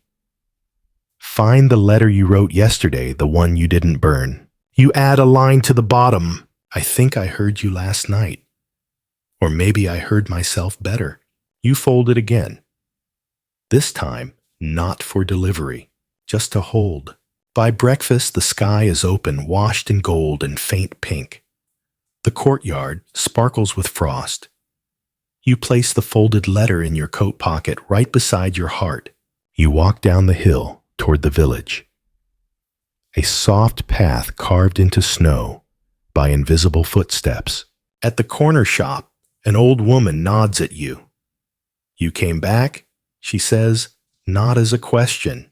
I did you reply without explaining. She pours you a cup of ginger tea. You both sip without speaking. After a moment, she leans forward. Did they visit? You pause. They wrote back, you say. She nods like she already knew. They always do. Just not in your language. You smile, mine either. The rest of the day passes gently. You walk to the stream. Leave an orange. Fold your scarf into a neat bundle and rest it on a rock for no one in particular. You sit beside it. Let the silence thicken. Let the river carry your breath. And somewhere in the branches above, a bird calls once, twice, then silence again. You write a new line in your notebook. Maybe the reply was always waiting. I just needed to become still enough to receive it. The last morning is soft, the kind of soft that doesn't ask questions, that doesn't say goodbye, that just sits beside you like an old friend, unhurried and warm. You're back in your own kitchen now. No hanok floors, no ginkgo trees, no brass basin, but something lingers, woven into the folds of your coat, your tea habits, your breath. The part of you that knelt before a letter now stands differently in silence. You light a stick of incense not as ritual, not even as memory, just because your hands reached for it before your thoughts did. It smells faintly of sandalwood and dried plum. You open the window just enough to let the smoke wander. Then you sit at your table and pull out a clean piece of paper. You pause. You think about the letters you've written. Some burned, some saved, some never finished. You think about the ones that were more confession than communication. The ones where you weren't writing to the dead so much as to your own fractured self. You write now without effort. Thank you for walking with me, even when I forgot how to listen, even when I thought I had to earn your presence. You stop. You look out the window. No ancestral altar, no shrine, but still something nods. You continue. I don't think I'll ever understand everything. But I think I'm okay with that now, and I hope that's enough. You fold the paper 3 times. Of course, you don't burn it. You don't bury it. You don't send it anywhere. You slip it into your favorite book, one you return to when you don't know what else to read. You press it between 2 pages like a blossom. Maybe next Chuseok you'll find it again. Maybe you won't. Either way, it knows you meant it. Later, as the light shifts across your kitchen floor, you pull open the drawer where you keep loose matches, old birthday cards, and a single stone from the riverbank. The one the child handed you for next year. You take it out, set it in the center of your table. No one else is here, but someone always is. There's a belief in some folk traditions that once a person is remembered with enough gentleness, they remember you, back not just as you were, but as you're becoming. You boil water, slice a pear, make tea, then pour a second cup. You sit across from it. No candle, no chanting, no photos framed in gold. Just steam, just presence. You lift your cup. Thank you, you whisper. Not to the room, to whoever listens. When we get very, very quiet. The answer, if it comes, is subtle. Maybe the second cup feels warmer than the first. Maybe the light across the wall tilts just slightly in recognition. Or maybe the letter inside your book shifts very softly, as if turning itself to a page you didn't know you needed. And just like that, you feel something settle in your chest. Not closure, not clarity, but continuity. The thread between seasons, between memory and now, between the living and the loving, and the ones we carry in pockets of incense and ink. A year has passed, not quickly, not slowly, just gently. You find yourself walking up the same winding path toward the hanok, but this time your steps feel steadier. The trees greet you like cousins. The stone steps remember your name. And the air, crisp tinged with wood smoke, still smells faintly of barley tea and something older. Soon Ja meets you at the gate. She doesn't speak right away. She just opens the door and nods toward the main room. You should see this, she says. You step inside. The floor creaks its soft welcome, and there it is, the teacup, still sitting in the exact same spot on the small altar ledge where it was left last Chuseok. A bit of dust on the rim. A faint ring in the center where the tea once sat. But nothing has moved it. No one has dared. You crouch beside it. Place your hand near, not touching, but close enough to feel the memory heat. It's not warm, you whisper. No, Sunja replies, but it never cooled. You don't question it. Instead, you gently lift the cup. It's heavier than you remember, not with liquid, but with time. She hands you a cloth, and you clean it slowly, as if you're tending not just to porcelain, but to a story that needed one more chapter before it could rest. When it's dry, you place it back. This time on a fresh linen square. You pour new tea steaming golden, infused with ginger and jujube, and leave it untouched just like last time. But this time, you write a letter to accompany it. You write, you waited. I know, I did too. I thought forgetting would feel like a crack, but it didn't. It felt like soil, quiet, necessary. Something grows there now. I think you already knew. You fold the letter and place it beside the cup, not under it, not hidden, visible, like something brave. Outside, the courtyard is filling with quiet chatter. Cousins, neighbors, elders who've aged children, who've grown, and one or two who weren't here last year. Everyone has brought something: food, letter stories, small regrets. You help carry trays to the main room. You bow with steadier hands. You remember each ancestor's name a little faster now. Someone plays a zither outside, and the melody threads itself through the doorway like incense. Later, after lunch, a teenage boy approaches the teacup. He doesn't say anything, just stands there a long time, then turns to you. Is that his cup? He asks. You don't ask who he is. You just nod. I never met him, the boy says. But my mom said he laughed like thunder and loved chestnuts.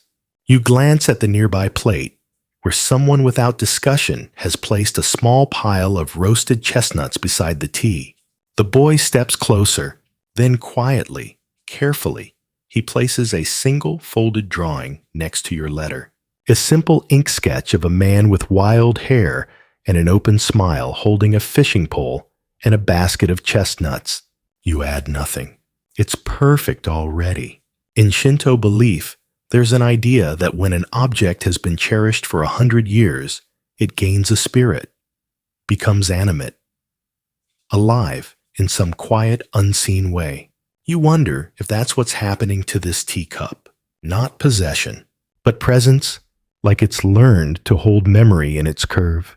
When the guests leave and the dishes are done and the floor is swept, you stay in the room with the cup. You watch the steam curl. You breathe. And then, without needing to explain it to anyone, not even yourself, you write one more line right on the linen cloth beneath it, not in ink, but with your finger, invisible, but felt. I'll see you again. And maybe you will, next year, or next snowfall, or in the quiet between dreams and waking when the house is dark and the tea has long gone cold, but the warmth lingers just beneath the porcelain, just enough to say, you remembered, and so did I. It starts with a question. Your friend Mira asks over late-night tea, do you think it still works if the ancestor wasn't yours? You pause, spoon in mid-stir. What do you mean?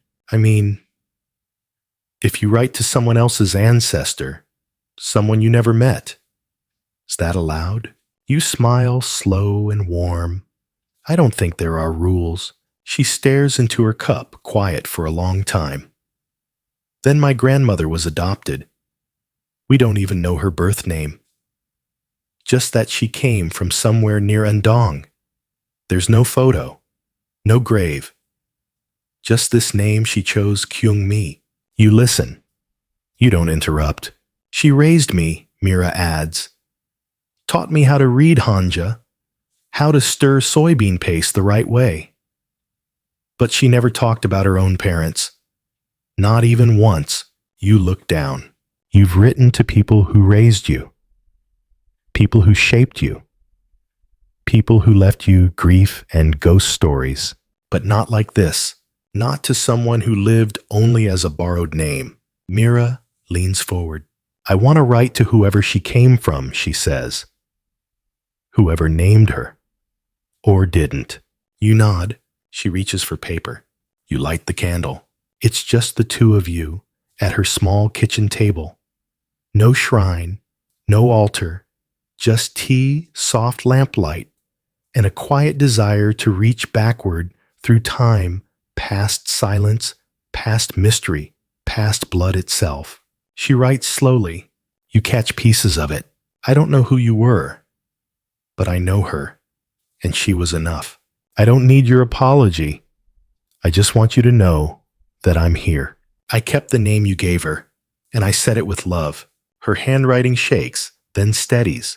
She folds the letter once, twice, 3 times, then slides it across the table to you. Will you keep it? She asks. You blink me. She nods. Until I know what to do with it. You place the letter in your bag right beside your own. It feels heavy, but not burdened. Just real.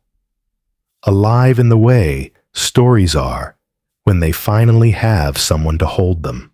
Later you walk with Mira down to the riverside. She brings no offering, but she touches the water, and that seems to be enough.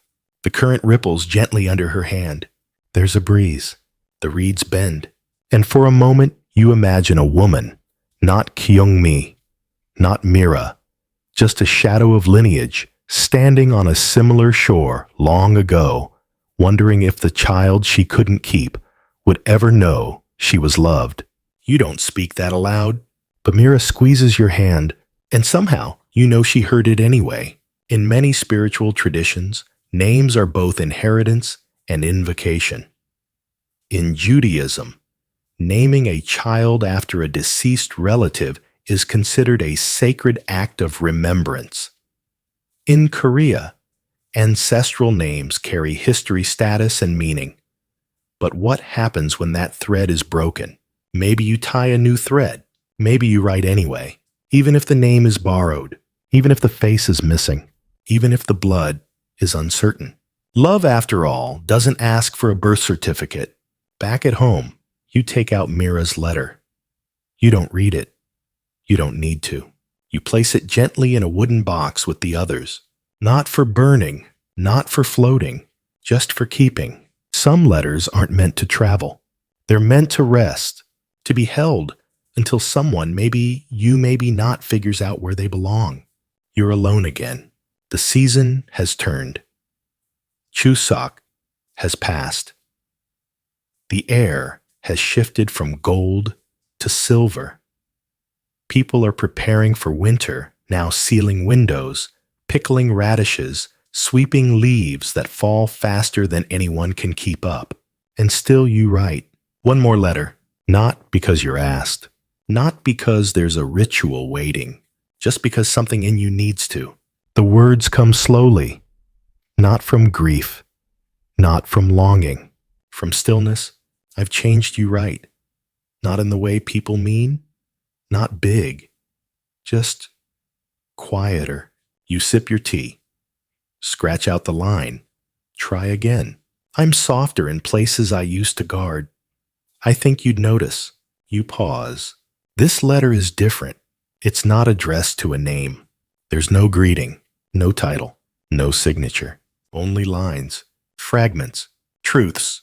You write, some days I miss you and don't even know who you is.